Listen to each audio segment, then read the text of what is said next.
Bismillahirrahmanirrahim. Assalamualaikum warahmatullahi wabarakatuh. Terima kasih anak-anakku sekalian, siswa-siswi Mandu Ciamis. Selamat pagi, selamat siang, dan selamat sore. Kembali berjumpa dengan mata pelajaran Bahasa Indonesia, bahwa pada kesempatan ini Bapak akan menyampaikan materi tentang teks editorial. Perlu dipahami sebelum panjang lebar Bapak menjelaskan tentang materi ini, ada hal-hal yang perlu diketahui oleh anak-anakku. Yang pertama, bahwa KD pembelajaran dalam kesempatan ini yaitu mengidentifikasi informasi atau pendapat atau solusi dan simpulan terhadap suatu isu atau suatu masalah dalam teks editorial. Kemudian setelah mempelajari kompetensi dasar ini, peserta didik atau anak-anakku diharapkan mampu menemukan informasi dalam teks editorial. Kemudian yang kedua, mampu menjelaskan struktur teks editorial. Nah, materi ini tentang teks editorial atau istilah lain yaitu yang disebut dengan tajuk rencana. Tajuk rencana itu adalah sebuah tulisan yang terdapat dalam surat kabar atau majalah menurut sudut pandang redaksi. Dalam hal ini, redaksi memberikan komentar masalah-masalah yang sedang menjadi sorotan publik. Artinya bahwa dalam teks editorial atau dalam tajuk rencana itu adalah sebuah tulisan yang menjadi booming, yang menjadi sorotan publik, yang menjadi banyak sorotan masyarakat sebagai pembaca. Artinya bahwa redaksi hanya membuat kesimpulan saja masalah-masalah yang saat ini menjadi masalah yang menjadi topik atau pembicaraan dari masyarakat atau dari berbagai komponen atau dari berbagai ruang lingkup yang menjadi sorotan bagi semua orang. Kemudian yang disebut dengan tajuk rencana atau editorial itu adalah sebuah tulisan yang sering ada dalam surat kabar, dalam koran, dalam majalah, yaitu isinya adalah membuat peristiwa atau fakta-fakta sebagai dasar yang menyatakan pendapat atau opini dari suatu surat kabar atau suatu majalah tersebut.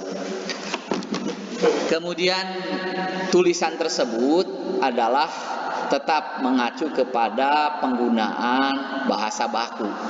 Artinya yang disebut dengan bahasa baku itu adalah bahasa yang sesuai dengan kaidah, bahasa yang sesuai dengan keharusan dalam penulisan bahasa Indonesia yang baik dan benar. Perlu dipahami juga seperti materi-materi yang lalu bahwa apa saja yang menjadikan referensi supaya bahasa tersebut menjadi bahasa baku, ada beberapa hal. Yang pertama seperti telah dijelaskan yaitu sesuai dengan Kamus Besar Bahasa Indonesia, sesuai dengan tata bahasa, sesuai dengan pedoman pembentukan penyusunan istilah, kemudian hal-hal lain yang perlu ditaati dalam penulisan bahasa supaya bahasa tersebut mengacu kepada bahasa baku. Kemudian struktur teks editorial. Struktur teks editorial itu meliputi satu, berupa pernyataan pendapat. Yang kedua berupa argumentasi. Yang ketiga berupa pernyataan ulang pendapat. Yang disebut dengan pernyataan pendapat adalah bisa berupa juga tesis atau merupakan bagian yang mengemukakan topik yang akan disampaikan. Biasanya terdapat pada awal paragraf sebagai pembuka pembahasan. Kemudian yang kedua, argumentasi. Berupa argumentasi itu yaitu penulis menyampaikan fakta yang terjadi di lapangan dan mengomentari fakta tersebut berdasarkan sudut pandangnya.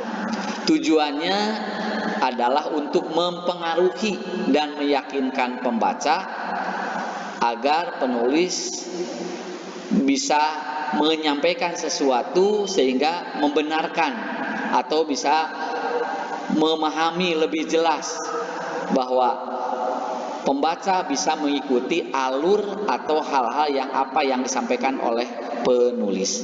Artinya bahwa argumentasi itu biasanya terdiri dari beberapa paragraf. Kemudian yang ketiga adalah berupa pernyataan ulang atau pendapat. Bagian ini merupakan penutup opini yang berisi penegasan kembali atas tesis atau argumentasi agar pembaca semakin yakin. Perlu dipahami di sini bahwa tesis itu diartikan sebagai sebuah ungkapan, sebuah tulisan yang berupa pendapat pribadi, ya. Bukan diartikan sebagai macam-macam bentuk tulisan ilmiah, ya. Kemudian tujuan argumentasi. Tujuan argumentasi itu adalah untuk meyakinkan pembaca bahwa penulis ini agar sesuatu yang disampaikan bisa dibenarkan oleh pembaca. Kemudian yang berikutnya adalah corak tajuk rencana. Yang perlu dipahami dari corak tajuk rencana itu bahwa satu, memberikan informasi lebih luas tentang sesuatu fakta atau sebuah peristiwa. Jadi posisinya penulis adalah menerangkan atau memberikan interpretasi suatu kejadian penting yang tidak mungkin dimuat dalam kolom berita. Artinya bersifat mengkritik, didasarkan kepada situasi atau berita-berita yang sedang terjadi pada hari itu, sehingga bisa mengkritisi hal-hal yang menunjukkan adanya kekurangan atau kelemahan. Kemudian bersifat memujuk, artinya mendorong pembaca untuk berbuat sesuatu. Bersifat memuji, yaitu memuji orang yang sudah berbuat baik, memuji orang yang berjasa, bermanfaat bagi masyarakat, ataupun hal-hal yang lain. Kemudian juga yang berikutnya bagaimana kaidah dalam membuat teks editorial atau dilihat dari aspek-aspek kebahasaannya. Yang pertama adalah kaidahnya membuat atau ada unsur yang disebut dengan istilah kalimat utama. Artinya dalam setiap paragraf harus menggunakan kalimat utama. Kalimat utama itu adalah kalimat yang menjadi pokok gagasan, kalimat yang menjadi ide dalam sebuah paragraf. Kemudian ditambah dengan kalimat pengembang, kalimat penjelas, kalimat penegas, ataupun konjungsi ataupun frase yang di dalamnya menghubungkan satu kalimat dengan kalimat yang lain sehingga membentuk sebuah paragraf yang utuh, sebuah paragraf yang lengkap. Sekali lagi bahwa yang disebut dengan istilah tajuk rencana atau teks editorial itu adalah sebuah tulisan yang ada dalam koran, yang ada dalam majalah menurut sudut pandang redaksi. Jadi mengapa redaksi menulis persoalan itu? Sebab persoalan itu adalah merupakan persoalan yang dianggap booming, yang dianggap menjadi sorotan publik pada saat itu, pada hari itu. Apakah misalnya setiap hari sorotan publik itu atau teks editorial itu harus selalu sama? Itu bergantung kepada redaksi itu sendiri. Artinya bahwa redaksi melihat masalah apa yang saat itu menjadi sorotan publik atau masalah apa yang sangat menarik perhatian bagi orang banyak, itulah yang dipilih. Apakah misalnya redaksi yang satu dengan redaksi yang lain bisa sama? Mungkin juga sama. Kalaupun misalnya temanya sama, mungkin persoalan-persoalannya yang berbeda. Artinya penggunaan kalimat, penggunaan bahasa, ataupun penggunaan struktur tulisan yang berbeda. Mengapa? Sebab setiap redaksi memiliki karakteristik perbedaan-perbedaan tersendiri bergantung kepada koran atau majalah itu sendiri. Itulah anak-anakku sekalian sekilas tentang penjelasan materi tentang teks editorial atau tajuk rencana, yang artinya bahwa anak-anakku akan lebih paham tidak hanya mendengarkan masalah definisi, masalah struktur teks editorial ataupun masalah-masalah lain yang tata caranya, tapi ada hal yang jauh lebih penting, bagaimana peserta didik anak-anakku bisa menganalisis, bisa membaca teks editorial itu yang ada langsung dari koran atau majalah itu sendiri. Artinya bahwa dengan banyak membaca koran, dengan membaca majalah dan sebagainya, ini akan berpengaruh kepada pemahaman kita dalam memahami sebuah masalah. Semakin banyak kita membaca, maka pemahaman kita akan semakin luas.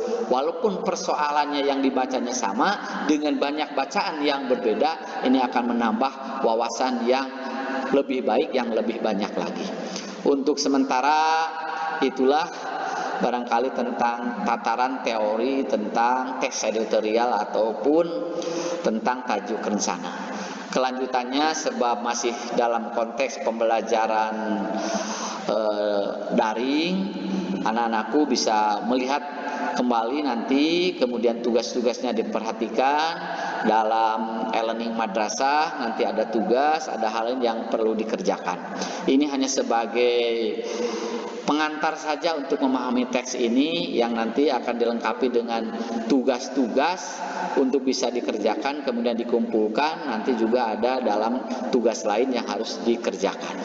Sebab Bapak Ibu guru sebagai pengajar akan lebih paham, akan lebih mengenal karakteristik anak-anakku, kemudian akan mengenal apakah materi yang disampaikan itu sudah paham atau belum. Salah satunya nanti diukur dari hasil akhir pembelajaran itu sendiri. Untuk sementara mungkin sekian. Apabila ada hal-hal yang belum jelas, nanti bisa ditanyakan dalam forum lain ataupun dalam kesempatan lain. Rupanya sekedar singkat pengantar dalam pemahaman tentang teks editorial ini sampai di sini dulu. Terima kasih sekali lagi, mohon maaf. Kita bisa berjumpa kembali pada pembelajaran yang akan datang, apakah melalui e-learning atau melalui Google Form ataupun misalnya melalui hal-hal lain yang bisa dipergunakan sebagai media pembelajaran.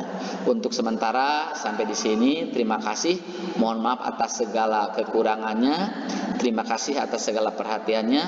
Billahi taufiq wal hidayah. Wassalamualaikum warahmatullahi wabarakatuh.